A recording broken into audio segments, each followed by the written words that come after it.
Good evening, and thank you for joining us for our broadcast.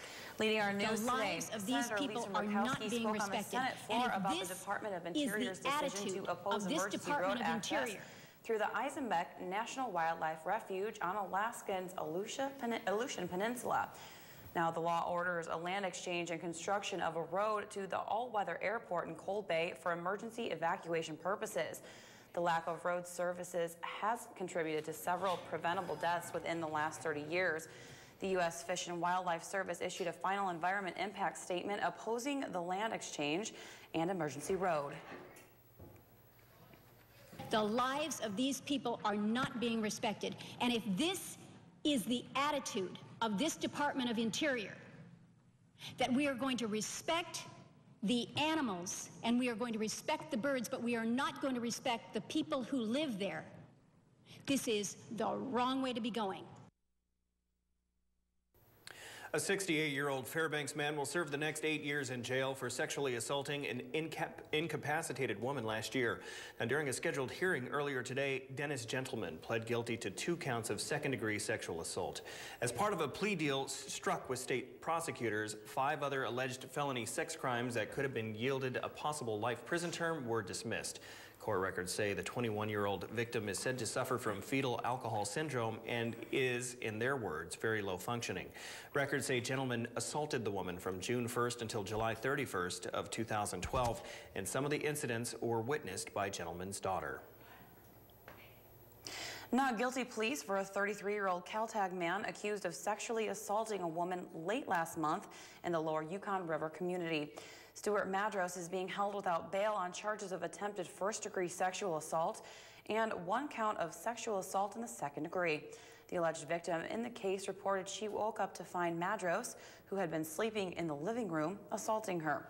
The woman's elementary school-aged son, who was sleeping next to his mother, gave troopers a similar account. Madros was arraigned in Fairbanks Superior Court Tuesday on the charges. Trial in his case is set for mid-April and will take place in Nenana.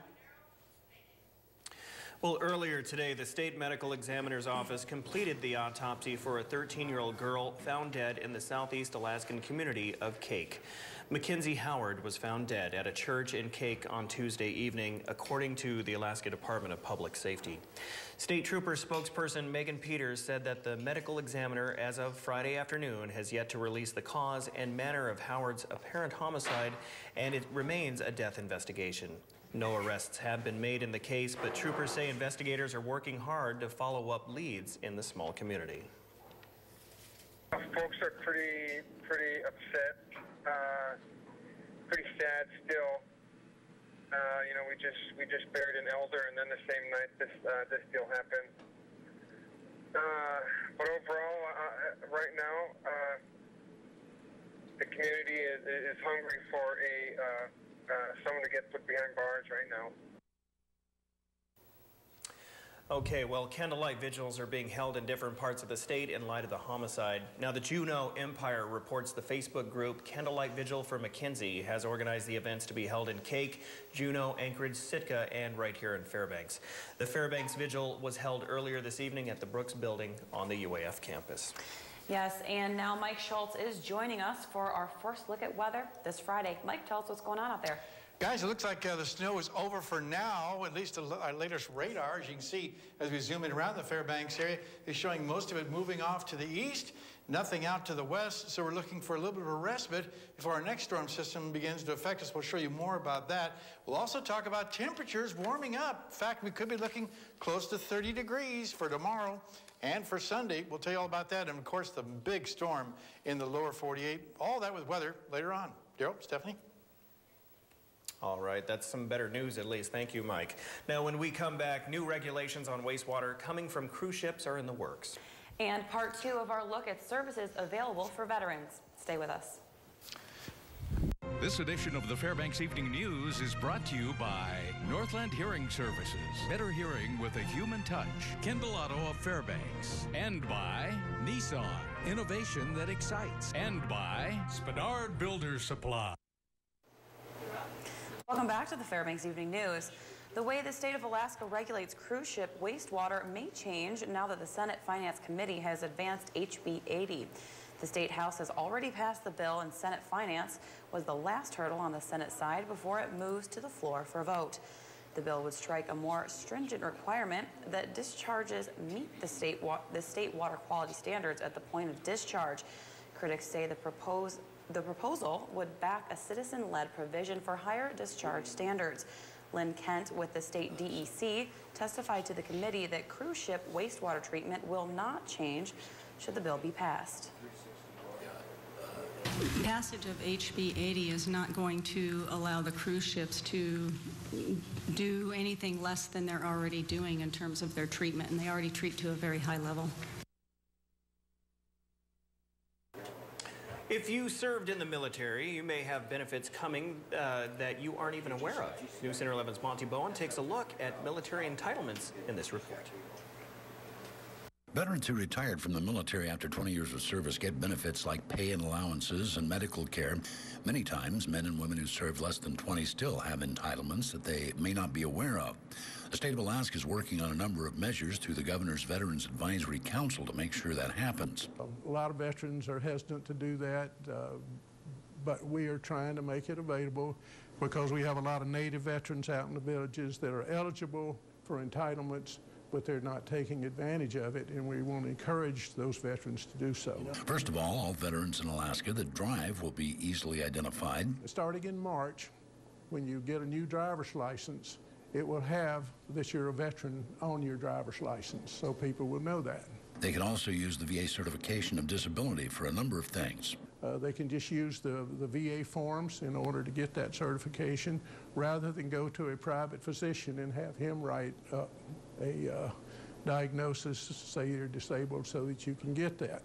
It will also help veterans who are drivers in the military. We have veterans that for years have been driving heavy trucks and equipment, the same as what's on our roads today. And we want to make it so that they can use their military CDL certification, go take the test, and get an Alaska CDL license without having to go through the entire training process all over again. Those who served are urged to check out the possible services available to them. These are not benefits. These are entitlements that were earned through their service to this nation. And we want to get the word out to every veteran that you should come in and go to your veteran service officer. It doesn't cost you anything but a little bit of time. To get information, you can stop by the Vet Center at 5th and Cushman. Monty Bowen, News Center 11. If the winter blues have got you down, you may want to try celebrating Mardi Gras and raise funds for an important cause at the same time.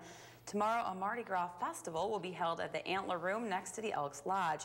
A Creole Cajun dinner will be served, and the list of activities include dancing, cry out, and silent auctions, raffles, and costume contests. Proceeds from the event will benefit Immaculate Conception Church's soup kitchen operations. It gets everybody out. It sort of puts the soup kitchen in the spotlight. You know, people don't think about it if you don't need it. It's not something, you know, that's at the top of your thoughts. So it's kind of, you know, highlighting the need in the community, reminding them that the soup kitchen is located in the basement of Immaculate Conception Church downtown, and we're just kind of helping them out.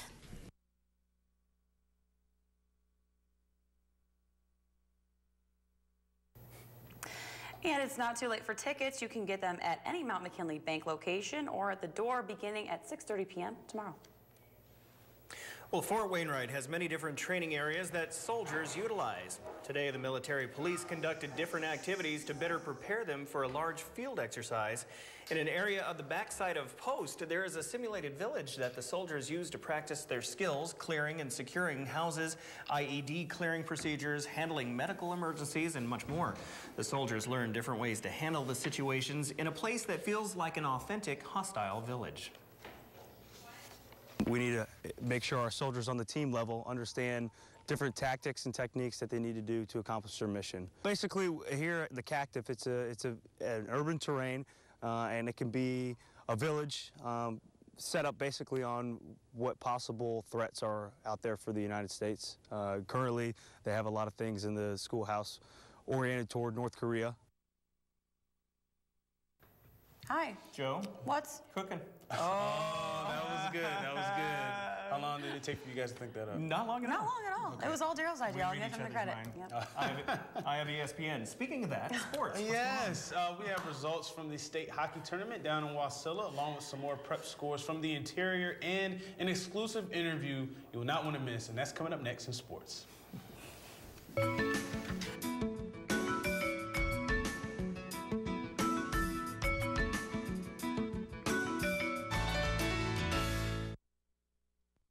Brought to you by the Law Office of Rita T. Alley. Peace of mind through professional legal services.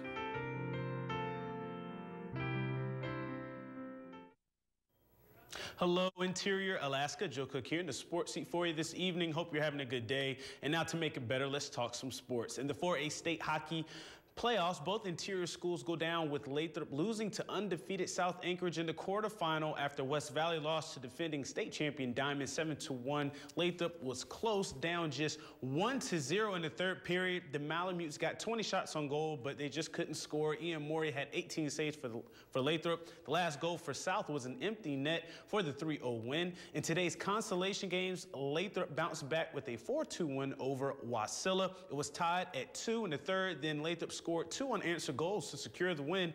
The Wolfpack suffered a heartbreak in overtime, losing 5-4 to Soldotna. The Wolfpack trailed 2-0 going into the second, but scored 2 goals in the final 2 periods to force overtime.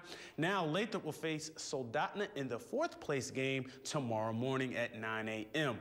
Also in the first girls state hockey tournament, the Arctic Bears started strong with a pair of wins yesterday. The Bears won 8-1 over Chugiak Eagle River. They had a 3-0 shutout against Matsu.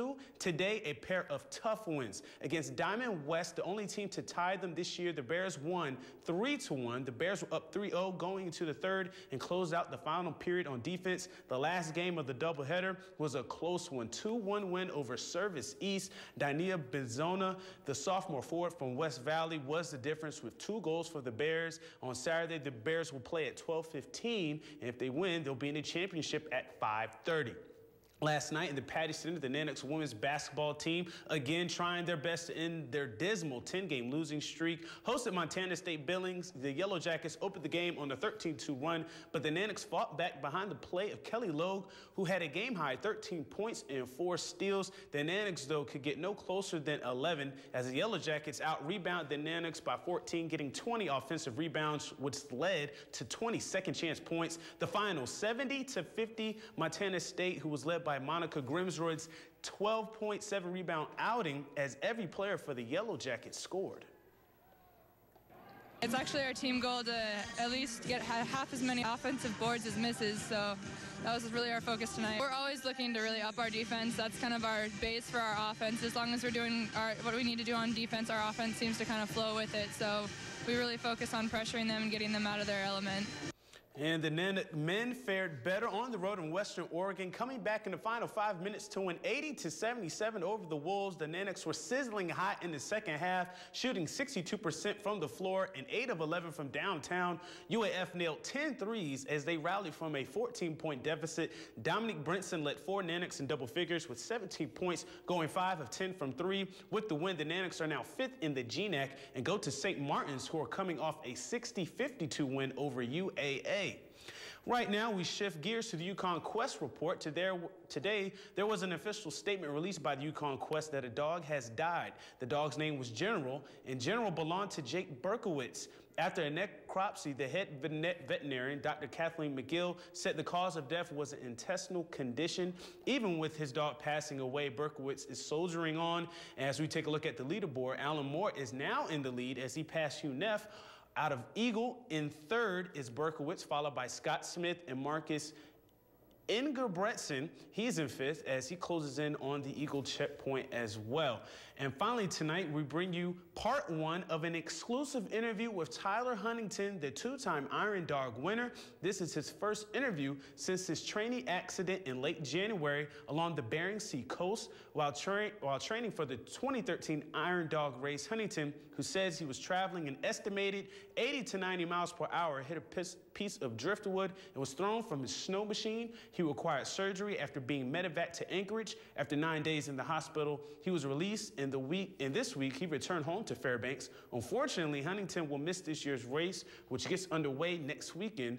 Earlier today, Huntington talked with our own Daryl Lewis about the traumatic experience and his plans in the future.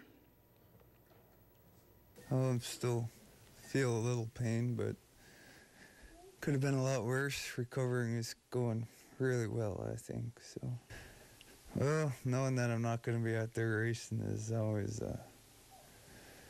it's definitely a bad deal. It's going to be a tough week and all, but I'll be back next year for sure. And there will be more from Tyler Huntington in part 2 tomorrow right here on Channel 11. And that'll do it for sports this evening. I'll be back with a sports nightcap at 11 o'clock. But thanks for rocking with me for a little while this evening. Stay cool, Alaska. Mike Schultz has your full weather forecast coming up next. And we'll catch you next time. Welcome back, everyone, to the Fairbanks Evening News. Mike Schultz with you for a look at weather, and we'll start off again with our photograph for tonight. This one's sent in by Joanne Klum, and she calls it Groundhog Shadows because you can see the shadows of the dogs last Saturday when she took that photograph. Nice job, Joanne. If you have a photograph to share, by all means, send it to Mike Schultz at KTVF11.com. Here's what's going on as far as the airport is concerned. Some light snow falling. 5 degrees after a high of 7. Low last night, 4 below. The record high in 1986, 39 that day, 50 below in 1979. Sunrise 9:13, sunset after 5 o'clock this afternoon, giving us 7 hours and 48 minutes of daylight, a gain of 7 minutes from yesterday. Okay, the satellite picture, again, showing lots of clouds moving up from the south. This is why we're expecting the warm temperatures to really move in for tomorrow. A good flow of southerly flow, and most of the energy staying south of the Alaska Range until maybe Sunday night. Then we're possibly getting some more snow in the picture. What's going on across the rest of the state today? We have cloudy skies over southeast Alaska, some showers around Kodiak Island, cloudy skies also around Anchorage. Otherwise, up and down the west coast, cloudy skies to partly cloudy skies around Nome. 1 degree below there for the high today. 29 below at Barrow and 6 below at Fort Yukon. Lower 48 weather. Well, we have quite a bit to talk about tonight. Some thunderstorms rumbling across the Texas area. Of course, the big news tonight is the massive storm over the northeast, and it really shows up here. Oh, this thing is powerful, bringing incredible amounts of snow to places like Boston and areas of Maine. Another storm system moving across the Rockies, helping to bring more storm systems there. Through the night tonight, you see significant delays, travel shut down. They were finding people $500 today if they were on the roads around the Boston area. And the overall outlook for early next week, calling for the jet stream once again to bring more cold air across the nation's midsection. Lots of rain over the deep south. Well, back to Alaska for tomorrow. For the northern sections, cloudy skies for Barrow and Fort Yukon. 1 to 2 inches of snow expected in Nome. Over the interior, we'll be looking mainly at cloudy skies for Fairbanks and Healy and much warmer temperatures. Over southeast Alaska, and again, more rain moving back in the picture there, becoming heavy at times for Juneau and Ketchikan. Over to the southwest, we'll be looking at snow likely at Bethel, rain and snow for Cold Bay, and rain for Kodiak Island. And over the south central regions, you can see here, looking at cloudy and windy conditions at Anchorage, rain and snow for Homer, and very heavy snow for Valdez, close to 2 feet in some areas. All right, it is a Friday night, which means it's time for our Winter Trails Report, brought to you by the good folks at Beaver Sports. Looks like a great weekend for all outdoor activities. Both Mount Aurora, Skiland, and Moose Mountain have beautifully groomed slopes, and snow machining beware, just as you're out with the rivers and the creeks, they could fall through, so keep that in mind. Okay, here's our forecast for tonight. 7 degrees below zero, cloudy skies, lingering snow showers. Tomorrow's forecast, 21 above, cloudy with a considerably warmer temperatures. And for Sunday, just for you, Joe, we're looking at 28 degrees, and temperatures will continue to cool off as we head in toward the rest of the 5-day period. Our next chance for snow will be Sunday night into Monday, and after that, it's clear sailing with just partly cloudy to cloudy skies. Overnight lows also cooling down, but then warming back up again by Thursday, up to 16 degrees. So no real cold temperatures. That's wow. Dare really I say it, we're finishing out the winter on a really high note. You dare say that? No, dare I? Dare you? Dare I? No, I don't know if I want to do not get. Dare I? Dare do not get too happy with this because it can change real easily. So I dare not. Right. Yeah. please. Make it happen in a matter of 1 hour. Come on, Minus Joe. 50 could Come go on, Joe. Be a right little more knocking on confident our than that. door. All right, we're going to wrap this up. That will do it for this edition of the Fairbanks Evening News. As always, we are glad you could join us. Tonight on NBC Nightly News, team coverage throughout the northeast of the blizzard of 2013 Mike was telling us about. That's next with Brian Williams. You can join us here 6 days a week at 6 and 11 or online anytime at webcenter11.com. Well, that will say, go Nanooks tonight. Win. That will do it from all of us here at the News Center. We'll see you back here at 11. Win.